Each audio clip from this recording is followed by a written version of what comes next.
Hello, good evening all of you. कल की class में हमने ऑर्गेनिक केमिस्ट्री के अंदर क्या पढ़ा था? तो ऑर्गेनिक केमिस्ट्री में हमने आईयूपीएसी नेमिंग चल रही थी हमारे, हमने एक फॉर्मूला लिखा था कि रूट वर्ड है ना। आईयूपीएसी नेमिंग चल रही थी जिसमें हमने लिखा था root word, primary primary, secondary secondary. Root word के बाद में क्या था? प्राइमरी पहले लगता है तो प्रीफिक्स, फिर सेकेंडरी प्रीफिक्स। प्राइमरी सफिक्स बाद में लग रहा है और इसके बाद में क्या लिखेंगे? सेकेंडरी सफिक्स लिखेंगे। क्लियर है? Root word principal carbon chain में नंबर ऑफ कार्बन की जानकारी देता है, ये हम जानते हैं। हमने लिखा था कि सर अगर एक कार्बन होगा तो मैथ, दो होंगे तो eth, prop, but, pent, hex, hept, oct, non, dec, undec, dodec, tridec, tetradec, pentadec, hexadec, heptadec, octadec, octadec, nonadec और इकोस या आइकोस भी लिखते हैं। ठीक है, इसके बाद में हमने बात की थी प्राइमरी सफिक्स की। प्राइमरी सफिक्स क्या बताता है? कंपाउंड सैचुरेटेड है या अनसैचुरेटेड है। सैचुरेटेड होगा मतलब, सैचुरेटेड का मतलब कि पूरे कंपाउंड में कार्बन और कार्बन के बीच में सारे बॉन्ड सिंगल है। अगर सारे बॉन्ड सिंगल होंगे तो हम कह देंगे इसको कि सर इसके लिए जो प्राइमरी सफिक्स लगेगा वो लगेगा ANE। और अगर कंपाउंड में प्राइमरी के साथ साथ में कहीं, है ना, कंपाउंड में सारे बॉन्ड सिंगल के साथ साथ में अगर कहीं डबल बॉन्ड है या कहीं ट्रिपल बॉन्ड है तो उसे अनसैचुरेटेड कहते हैं। और अगर डबल बॉन्ड होगा तो प्राइमरी सफिक्स लगेगा ENE और ट्रिपल बॉन्ड है तो YNE। अगर दो डबल बॉन्ड है तो डाई ENE और दो ट्रिपल बॉन्ड है तो डाई YNE। तीन होंगे तो try ENE, try YNE। Clear? यहां तक की बात हम कर चुके थे। अब हम यहां से जो आपने 10th क्लास में पढ़ा होगा, है ना, जो 10th क्लास में हम जानते हैं कि सर आईयूपीएसी नाम से क्वेश्चन कितने पैटर्न के आते हैं। तो एक होता है ना, कि सर आईयूपीएसी के हाइड्रोकार्बन, किसकी बात करते हैं हम? हाइड्रोकार्बन। किसकी बात करेंगे? Hydrocarbon. Naming of hydrocarbon. Hydrocarbon किसको कहते हैं? तो जो compound hydrogen and carbon, sorry, carbon and hydrogen दो ही चीजों से मिलकर बने हुए होते हैं, दो ही एलिमेंट से मिलकर बने हुए होते हैं, उन्हें क्या कहते हैं? हाइड्रोकार्बन। ये 10th क्लास का, कहाँ का है?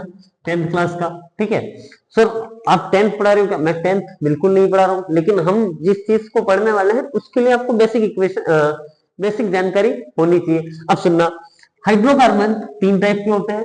अगर जैसा हमने बोला कि सर, हमने बोला कि सर ऑर्गेनिक कंपाउंड किसको कहते हैं? तो सर जिसमें कार्बन प्रेजेंट होता है उसे ऑर्गेनिक कंपाउंड कहते हैं। अगर हम बात करते हैं कि sir all carbon containing compound are hydrocarbon, और हमने बताया था कि 112 में से, सॉरी 114 में से कार्बन और हाइड्रोजन को छोड़ दो तो मैक्सिमम एलिमेंट कंपाउंड जिसको 112 एलिमेंट को छोड़ दो तो मैक्सिमम कंपाउंड जो होंगे वो किसके मिलेंगे? कार्बन और हाइड्रोजन के मिलने। क्लियर है? तो तो बहुत सारे कंपाउंड होंगे। कुछ कंपाउंड ऐसे होंगे जिसमें कार्बन कार्बन कार्बन की कैसे क्या, कार्बन कार्बन कार्बन आपस में जुड़े होंगे, सबके बीच में कौन सा बॉन्ड होगा? सिंगल। हो सकता है कुछ कंपाउंड ऐसे हो जिसमें कौन सा बॉन्ड मिले? डबल। और हो सकता है कुछ कंपाउंड ऐसे हो जिसमें ट्रिपल बॉन्ड मिले। क्लियर है? तो ये ज्यादा लेवल का तो नहीं है, 10th लेवल का है, नॉर्मल सी चीज है कि सर आपको मॉलिक्यूलर फॉर्मूला देके, क्या देके? Molecular formula. क्लियर है? मॉलिक्यूलर फॉर्मूला देके इस कंपाउंड का आईयूपीएसी नाम पूछा जाता है। क्या पूछा जाता है? कंपाउंड का आईयूपीएसी। जस्ट लाइक CH4 को क्या कहते हैं? C3H8 को क्या कहते हैं? C3H6 को क्या कहते हैं? C3H4 को क्या कहते हैं? तो ऐसे कुछ कंपाउंड के नाम पूछे जाते हैं। तो सर कंपाउंड के मॉलिक्यूलर फॉर्मूला को देके जब कंपाउंड का आईयूपीएसी नाम पूछा जाता है तो उस पैटर्न को या उस वेराइटी के नाम हम लिखने की कोशिश करेंगे। क्लियर है? तो सुनना, अगर कंपाउंड के अंदर सर मॉलिक्यूलर फॉर्मूला के बेस पे कंपाउंड जो होता है, या फिर इसको मैं रख करके वापस से लिखूंगा, ठीक है, जिस पैटर्न में अपन समझना चाह रहे हैं हाइड्रोकार्बन का नाम मॉलिक्यूलर फॉर्मूला से आईयूपीएसी नाम कैसे लिखते हैं। ठीक है, तो हाइड्रोकार्बन के जनरल फॉर्मूला, किसकी बात करते हैं हम? जनरल फॉर्मूला, GF की बात करते हैं। तो हाइड्रोकार्बन के 3 GF होते हैं। कितने होते हैं? 3। G for general, F for formula. एक जनरल फॉर्मूला होता है CnH2n+2। ठीक है, एक जनरल फॉर्मूला होता है CnH2n और एक जनरल फॉर्मूला होता है CnH2n-2। क्लियर है? क्योंकि हाइड्रोकार्बन 3 कैटेगरी का होता है, अल्केन, अल्कीन एंड अल्काइन। तो अल्केन का जनरल फॉर्मूला, ये किसका जनरल फॉर्मूला है? अल्केन का। ये किसका जनरल फॉर्मूला है? तो सर ये अल्कीन का जनरल फॉर्मूला है। और ये किसका जनरल फॉर्मूला है? तो अल्काइन का फॉर्मूला है। मतलब अगर आपको कोई हाइड्रोकार्बन दिया है जैसे फॉर एग्जांपल अगर मैं यहाँ पर एक कंपाउंड लिखूं, ठीक है, मैंने लिखा C3H6, ठीक है, ये जो कंपाउंड है इनमें से किस फॉर्मूले को सेटिस्फाइड करता है, जिस फॉर्मूले को सेटिस्फाइड करेगा उसका ये नंबर होगा अल्केन, अल्कीन और अल्काइन में से। क्लियर? जैसे मैं C3, अगर मैं यहाँ n की वैल्यू क्या रखूं, 3 रखूं, कितनी रखूं, 3, तो यहाँ पर n की वैल्यू अगर n इज इक्वल टू 3 होगा तो क्या लिखेगा ये C3H 2 into 3 plus 2, इसी पैटर्न में लिखा जाएगा। तो C3H 6 और 2 कितने होंगे, 8, C3H8। मतलब सर ये अगर यहाँ पर n की वैल्यू 3 लिखते हैं तो फॉर्मूला ये आ रहा है, लेकिन हमें कौन सा दिया गया है वो, मतलब ये कंपाउंड जो भी है ये अल्केन का मेंबर तो नहीं है। क्लियर है? अगर मैं इसके बारे में बात करूं तो मैंने लिखा n is equal to 3, clear, n is equal to 3 लिखूंगा तो C3H 3 into 2 minus 3 sorry 2 into 3 minus 2, इसी पैटर्न में लिखा जाएगा। अब यहां से तो हो गया C3, 6 में से 2 जाएगा तो H4, मतलब ये मेंबर अल्काइन का भी नहीं है। तो हम इसके बारे में बात करते हैं C3H 2 into 3, तो ये हो गया C3H6, मतलब ये इसको फॉलो कर रहा है। मतलब ये जो भी कंपाउंड है ये क्या है, एक टाइप की अल्कीन है। क्या है, अल्कीन है। क्लियर? इस कंपाउंड में नंबर ऑफ कार्बन कितने हैं, 3, तो 3 कार्बन के लिए रूट वर्ड क्या लगेगा, हमने लास्ट क्लास के अंदर जो बात की थी आईयूपीएससी पार्ट फर्स्ट जो हमने वीडियो अपलोड कर रखा है उसके अंदर लिखा है, सॉरी है ना, उसके अंदर हमने क्या लिखे थे, रूट वर्ड लिखे थे। क्या लिखे थे, रूट वर्ड। वो रूट वर्ड क्या बता रहे थे कि सर अगर नंबर ऑफ कार्बन कितने हो 1 तो मैथ लगेगा, 2 हो तो एस लगेगा, 3 हो तो prop, but, pent, hex, hept, oct, non, dec, undec, dodec, ऐसे लिखा था ना। यहाँ पर नंबर ऑफ कार्बन कितने दिख रहे हैं, 3, तो 3 कार्बन के लिए रूट वर्ड क्या लगेगा, तो सर प्रोप लगेगा। कोई आपत्ति है क्या, नहीं होनी चाहिए। इसके बाद में प्रोप लग गया रूट वर्ड, रूट वर्ड के बाद में क्या लगेगा, कंपाउंड के अंदर प्राइमरी सफिक्स लगेगा ना। प्राइमरी सफिक्स क्या बताता है, कंपाउंड सेचुरेटेड है या अनसेचुरेटेड, मतलब अल्केन का मेंबर है, अल्कीन का है या अल्काइन का, डबल बॉन्ड है, ट्रिपल बॉन्ड है। तो हमने पता लगाया कि ये किसका मेंबर है, अल्कीन का। किसका है, अल्कीन का। तो सफिक्स क्या लगेगा, E-N-E। इस कंपाउंड का नाम क्या होगा, प्रोपीन। क्लियर? अब हम आगे की दूसरा एग्जांपल और लिख लेते हैं। जैसे फॉर एग्जांपल लिखा हुआ मिला C4H6, क्या लिखा हुआ मिला, C4H6। तो अगर मैं n की वैल्यू 4 लिखूं, क्या लिखूं, 4, तो 4 तो C4 हो गया, H 8 और 2 10, 4 into 2 8 plus 2 10, तो C4H10। मतलब यहां पर अगर यहाँ 10 होता तो ये अल्केन होता, नहीं है। इसके बारे में बात करें C4H 2 into 4 8 होता तो ये अल्कीन होता, लेकिन यहाँ देखेंगे 4 2 into 4, 4 दूनी 8, 8 में से 2 गया तो 6, इतना ही बचेगा ना। तो यहां पर ये बात हम कह सकते हैं कि सर ये क्या है, अल्काइन है। क्लियर? अल्काइन है। तो सर इसके अंदर 4 कार्बन है तो रूट वर्ड क्या लगेगा, ब्यूट, और सफिक्स क्या लगेगा, YAB, ब्यूटाइल। क्लियर है? इसके बाद में मैंने लिखा C6H14, क्या लिखा, C6H14, 6 दूनी 12 और 2 14, मतलब सीधी सी बात है। अब तक तो आपको समझ में आ गया होगा ये क्या है। तो ये क्या है, हेक्सेन। क्या होगा, हेक्सेन। क्लियर है? यहां तक आपको समझ में आ गया, फटाफट उतार लेना। ये जनरल तरीके से नाम लिखने की कोशिश करिए।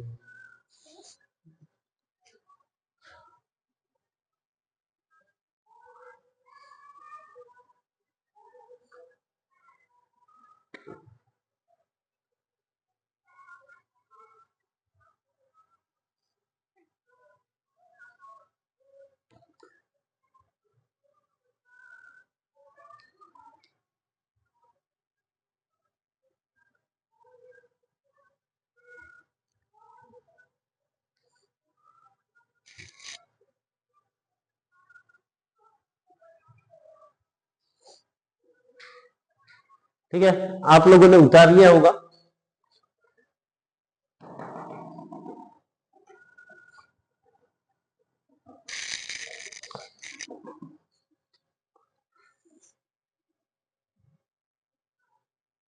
ठीक है, एक पैटर्न होता है ये कि मॉलिक्यूलर फॉर्मूला देके आपको क्या पूछा जाए, आईयूपीएससी नाम पूछा जाए। क्लियर है? अब हम आगे की बात करते हैं। मॉलिक्यूलर फॉर्मूला के बाद में आपने आईयूपीएससी लिख लिया। अब जो दूसरा तरीका आपने ये भी पढ़ा होगा कि सर किसी कंपाउंड को कैसे लिखा जाता है। ठीक है, तो सुनना, जैसे पहले तो अपन देख लेते हैं आईपीएसी नाम। अपन बार बार हम सब जानते हैं कि कार्बन की वैलेंसी कितनी होती है, 4। कितनी होती है? अपने को बार बार कार्बन हाइड्रोजन बनाने की बार बार नौबत नहीं है। इसमें मैं एक चीज सिखा रहा हूं, देखना इधर कि सर कंपाउंड जो होता है एक होता है, जैसे मान लो मैंने लिखा C4H10। क्या लिखा? C4H10। हम सब जानते हैं ये क्या है, ब्यूटेन। क्या है ये? ब्यूटेन है। क्लियर? अब इसके बारे में अगर आगे की बात करते हैं तो ये क्या है, मॉलिक्यूलर फॉर्मूला है। क्या है? Molecular formula. क्लियर है? ये क्या है, 4 दूनी 8 और 2 10 ब्यूटेन। ब्यूटेन का मॉलिक्यूलर फॉर्मूला। सर इस ब्यूटेन को मैं ऐसे भी तो लिख सकता हूं कि C1 2 3 4, ठीक है, 1 2 3 4 5 6 7 8 9 10। क्लियर? तो एक हाइड्रोजन यहां से यहां, ठीक है, तो ये हाइड्रोजन जोड़ दिए। तो यहां पर ये एक ब्रांच स्ट्रक्चर दिख रही है ना, तो इसे कहते हैं ब्रांच्ड स्ट्रक्चर। क्या कहते हैं? Branch structure. क्या कहते हैं इसको? Branch structure. मतलब मॉलिक्यूलर फॉर्मूला से आपने क्या बनाया, ब्रांच स्ट्रक्चर। अब ब्रांच स्ट्रक्चर में देखना, ये C के साथ में 3 है, CH3 CH2 और CH3, कुछ ऐसा लिख रहा हुआ है ना। तो सर सुनना, मैं क्या इसको ऐसे लिख सकता हूँ क्या, CH3 CH2 और CH3। मतलब एक ब्रांच को आपने एकदम समेट लिया ना, तो इसे कहते हैं कंडेंस स्ट्रक्चर। क्या कहते हैं? Condense structure. क्या कहते हैं? Condense structure. Molecular formula Hindi में कहते हैं अणुसूत्र। ब्रांच स्ट्रक्चर को हिंदी में कहते हैं शाखित, है ना, शाखा बन गई है, ब्रांच है तो शाखित स्ट्रक्चर कहते हैं। कंडेंस संगनित संरचना कहते हैं। क्या कहते हैं? संगनित संरचना। अब एक और स्ट्रक्चर होती है जिसको कहते हैं बॉन्ड लाइन स्ट्रक्चर। क्या कहा जाता है? बॉन्ड लाइन स्ट्रक्चर, है ना, बॉन्ड लाइन स्ट्रक्चर ही कहते हैं। तो बॉन्ड लाइन स्ट्रक्चर में हम सब जानते हैं कि देखो, सबसे पहले तो ऐसा लिखा जा रहा था, सर इतनी बड़ी स्ट्रक्चर बार बार हाइड्रोजन, हम सब जानते हैं ना हाइड्रोजन से वैलेंसी डिस्प्लेड है, तो कार्बन, हर कार्बन को एक कॉर्नर मान लिया। क्या मान लिया? एक कॉर्नर। कितने कार्बन है? 4। तो एक ऐसी स्ट्रक्चर बनाओ जिसमें 4 कॉर्नर दिखे। तो इन्होंने क्या कर दिया, कुछ ऐसे बना दो, ये 1 2 3 4 4 का 1 2 3 4 4 कॉर्नर है ना। तो ये क्या हो गया, 4 कार्बन है और हर कार्बन से कितने हाइड्रोजन से उसकी वैलेंसी सेटिस्फाइड करनी है। तो इधर 3 जुड़े हुए होंगे, इधर 2 इधर 2 और इधर 3। तो टोटल स्ट्रक्चर इस पैटर्न में हो गए। अब अगर आपको बोला गया, ठीक है, अगर आपको बोला गया कि किसी कंपाउंड का आपको नाम लिखना है, क्या बोलना है? नाम लिखना है। आपको बोला इस कंपाउंड का नाम क्या होगा, मतलब उसमें नंबर ऑफ कार्बन कितने दिख रहे हैं, 1 2 3 4, 4 कार्बन दिख रहे हैं ना, तो इसका नाम क्या होगा? 4 कार्बन है तो रूट वर्ड क्या लग गया? ब्यूट। क्लियर है? 4 कार्बन ना, प्रिंसिपल कार्बन चेन में नंबर ऑफ कार्बन कितने हैं? 4, तो रूट वर्ड क्या लग गया? ब्यूट। 10वीं क्लास का पढ़ा रहा हूँ ना, कोई मैं ज्यादा टफ नहीं पढ़ा रहा हूँ। इसके बाद में सारे बॉन्ड सिंगल दिख रहे हैं, ये कार्बन और ये कार्बन, इनके बीच में बॉन्ड सिंगल, सारे के सारे बॉन्ड कार्बन और कार्बन के बीच में। किसकी बात करते हैं हम? कार्बन और कार्बन के बीच की बात करते हैं, तो सिंगल है। तो कितना? 1 2 3, सभी बॉन्ड सिंगल है। सारे बॉन्ड सिंगल होते हैं तो सफिक्स क्या लगता है? Primary suffix ANE। कोई फंक्शनल ग्रुप नहीं जुड़ा हुआ। फंक्शनल ग्रुप क्या होते हैं?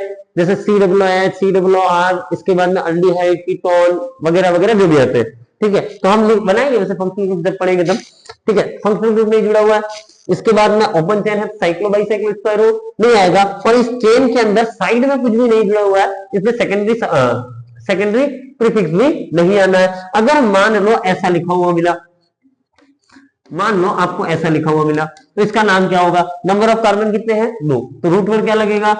H, एक बॉन्ड डबल है ना, तो एथीन। क्या बोला जाता है इसको? एथीन। क्लियर? अगर मान लो ऐसा लिखा हुआ आया और यहां पर डबल बॉन्ड है, तो इसका नाम क्या होगा? 1 2 3। प्रो नाम नंबरिंग करी 1 2 3, तो 1 पे आ रहा है डबल बॉन्ड, तो इसको कहेंगे प्रोप 1 इन।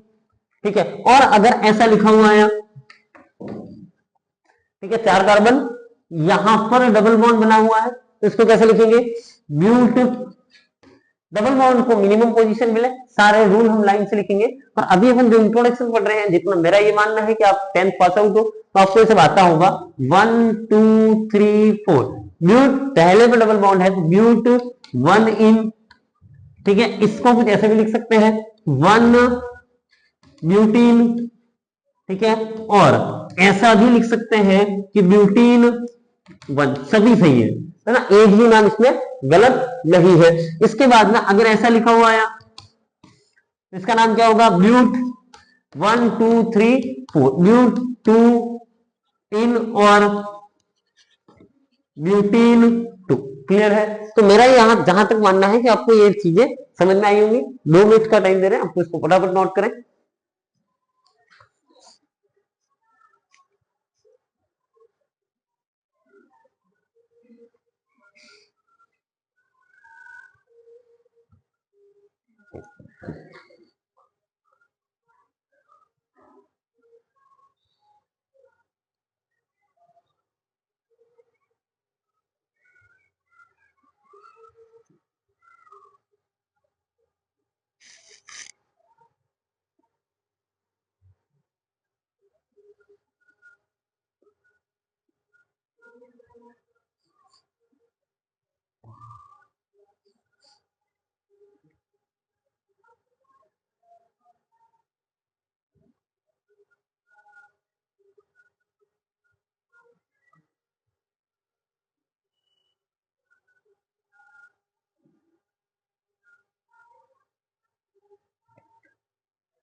ठीक है, लिख लिया होगा। अब एक और खास बात जो सुनाना चाह रहा हूं, सुनना। आईयूपीएसी नाम लिखते समय सारे लेटर कैसे होंगे? स्मॉल होंगे। ठीक है, आईयूपीएसी जब आप नाम लिखोगे ना, किसी भी कंपाउंड का आईयूपीएसी नाम, हो सकता है मैं लिखते टाइम यहाँ पे हो सकता है जैसे मैंने कैपिटल लिख दिया, बट ये रूल ये कहता है कि जब आप किसी कंपाउंड का आईयूपीएसी नाम लिखते हो तो सारे लेटर कैसे होंगे? स्मॉल होंगे। रूल नंबर 1, आईयूपीएसी नाम लिखते टाइम अगर मान लो आप एग्जामिनर आपकी कॉपी चेक कर रहा है और अगर वो चाहे कि साहब इसको आईयूपीएसी गलत करना है, मैं लिख के दे सकता हूँ। मैक्सिमम लोग आईयूपीएसी नाम लिखते टाइम क्या करते हैं? पहला अक्षर, क्योंकि हमारी हैबिट के अंदर हम कुछ भी लिखते हैं तो फर्स्ट लेटर क्या लिखते हैं? कैपिटल लिखते हैं। तो फर्स्ट लेटर जो है वो कैसा होना चाहिए? कैपिटल, स्मॉल होना चाहिए। कैसा? फर्स्ट क्या? सारे लेटर क्या होंगे? स्मॉल होंगे। दूसरा रूल सुनना सर, मैंने यहाँ पे अगर आप देखोगे ना तो ये नंबर लिखा है, ये लेटर है, नंबर और लेटर के बीच में एक हाइफन लगेगा। क्या लगेगा? हाइफन लगेगा। रूल नंबर सेकेंड, सर ये नंबर ये लेटर, हाइफन लगा रखा है। यहां पर भी देखोगे तो नंबर लेटर के बीच में हाइफन, नंबर और लेटर के बीच में हाइफन होगा। आईयूपीएसी नाम जब भी लिखा जाता है तो नंबर और लेटर के बीच में हाइफन लगता है, मतलब एक डैश का साइन लगाना है। और दूसरा, सारे लेटर कैसे होंगे? स्मॉल होते हैं। आईयूपीएसी के दो रूल मेरे हिसाब से आपको अब तक समझ में आ गए होंगे। अब सर, जब आप आईयूपीएसी नाम लिख रहे होते हो, क्या कर रहे होते हो? आईयूपीएसी नाम आप लिखोगे तो यहाँ पर ध्यान क्या रखना है? तो सर अगला रूल की अगर अपन बात करते हैं तो यहां पर सुनना। मान लो आपके सामने एक स्ट्रक्चर बना दी कुछ ऐसे, 1 2 3 4 5 6,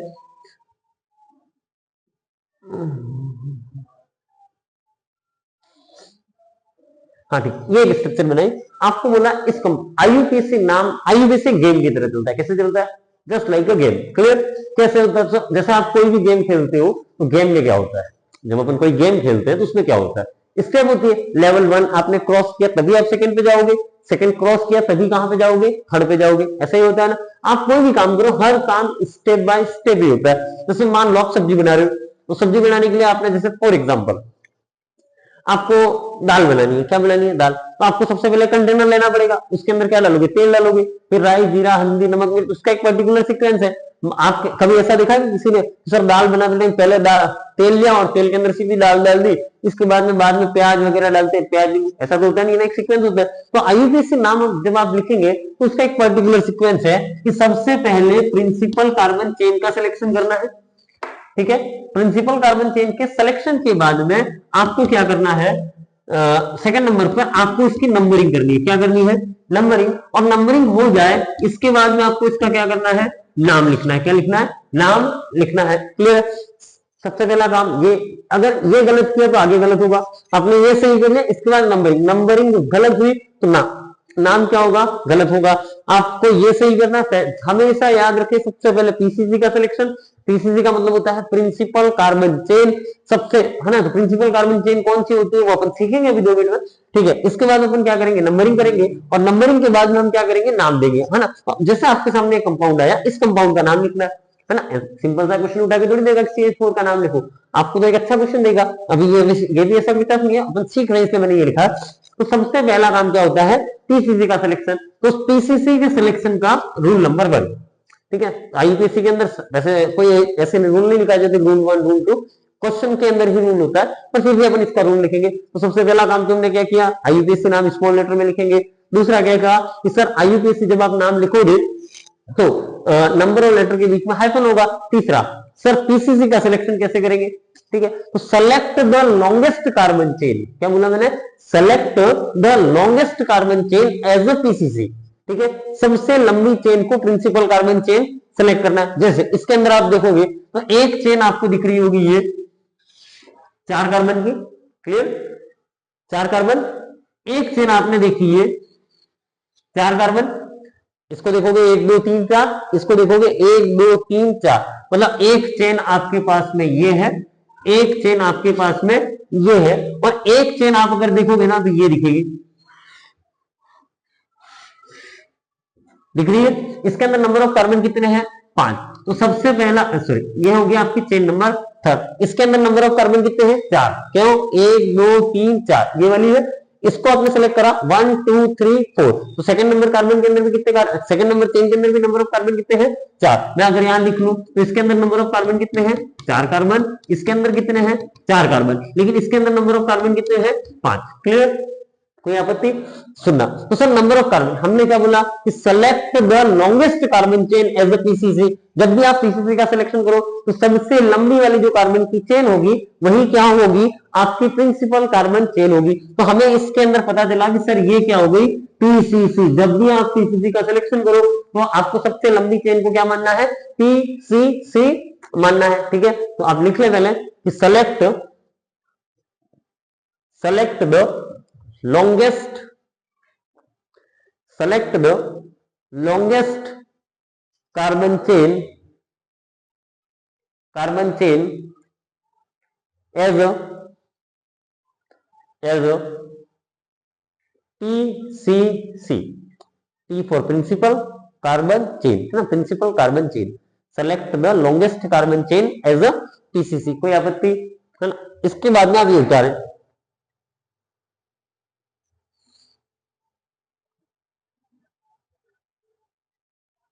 ठीक। तो आपने पीसीसी का सिलेक्शन कर लिया। अब सर मान लो आपके सामने एग्जांपल आया दूसरा, ठीक है, ये एग्जांपल आया,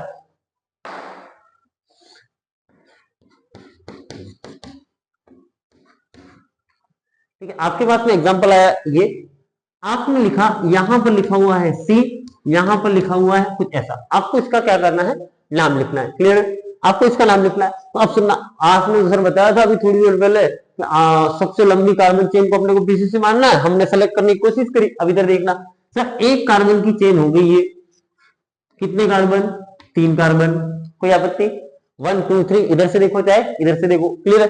दूसरे कार्बन की चेन हो गई ये 1 2 3 4 5, इसमें कितने कार्बन है, 5। सर एक और चेन अगर आप देखते हो तो ये वाली होगी, इसमें भी कितने कार्बन है, 5। क्लियर है। अब सुनना, चेन नंबर 1, चेन नंबर 2, तो सर 3 कार्बन, और एक होगी चेन नंबर 3, ठीक है। अब इसमें तो 3 कार्बन है, मतलब सर ये तो पीसीसी होगी ही नहीं। क्लियर, इसमें कितने कार्बन है, 3 है, तो ये तो पीसीसी होगी ही नहीं। लेकिन इसके अंदर अगर अपन बात करते हैं, इसके अंदर पीसीसी की बात करते हैं, तो सुनना यहां पर सर, अगर इस कार्बन को अगर आप प्रिंसिपल कार्बन चेन मानते हो, क्या मानते हो, प्रिंसिपल कार्बन चेन, तो प्रिंसिपल कार्बन चेन के अलावा कितने सब्स्टिट्यूएंट दिख रहे हैं, एक तो ये दिख रहा है और एक ये दिख रहा है। प्रिंसिपल कार्बन चेन के अलावा जो साइड में जुड़े हुए ग्रुप होते हैं इनको क्या कहते हैं, सब्स्टिट्यूएंट कहते हैं। क्या कहते हैं, सब्स्टिट्यूएंट। तो इसके अंदर सब्स्टिट्यूएंट कितने दिख रहे हैं, 1 और 2। क्लियर, एक ये रहा और एक ये रहा। लेकिन अगर आप इसको प्रिंसिपल कार्बन चेन देखते हो तो ये पूरी एक चेन होगी, तो ये पूरा एक सब्स्टिट्यूएंट होगा कि नहीं होगा। अरे क्लियर है। तो सुनना, अब सर यहां पर भी 5 कार्बन, यहां पर भी 5 कार्बन। अब किसको प्रिंसिपल कार्बन चेन सेलेक्ट करेंगे, तो जिसमें सब्स्टिट्यूएंट का नंबर ज्यादा होगा वही पीसीसी होगा। अरे क्लियर है, मतलब इसमें सब्स्टिट्यूएंट कितने हैं, 5 कार्बन के साथ में 2 सब्स्टिट्यूएंट है, ठीक है, और यहाँ पे 5 कार्बन के साथ में 1 सब्स्टिट्यूएंट है। सब्स्टिट्यूएंट बड़ा है छोटा है उसका कोई मैटर नहीं है। तो यहां पर अब सुनना, तो यहां पर अगला रूल आया, पहला क्या था, select the longest carbon chain as a PCC. Sir यहाँ पर तो 2 कार्बन की चेन है जिसमें 5-5 कार्बन है, तो यहाँ क्या होगा तो sir if there are more than one option for selecting PCC, if there are more than one option for selecting PCC, then that chain is considered, then that chain is considered which has more number of substituent, जिसमें number of substituent क्या हो ज्यादा हो। अरे clear है, तो लिखना कि if there are more than one, if there are more than one option for selecting PCC,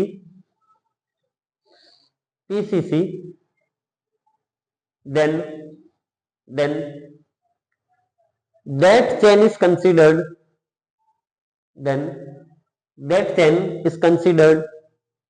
as PCC,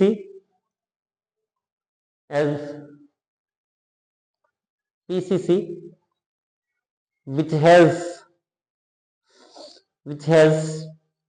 more number of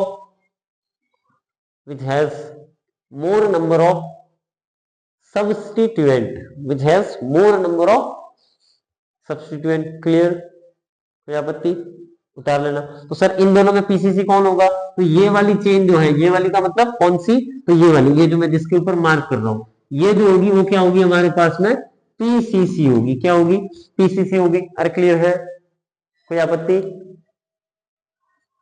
ठीक है, आपत्ति नहीं है ना।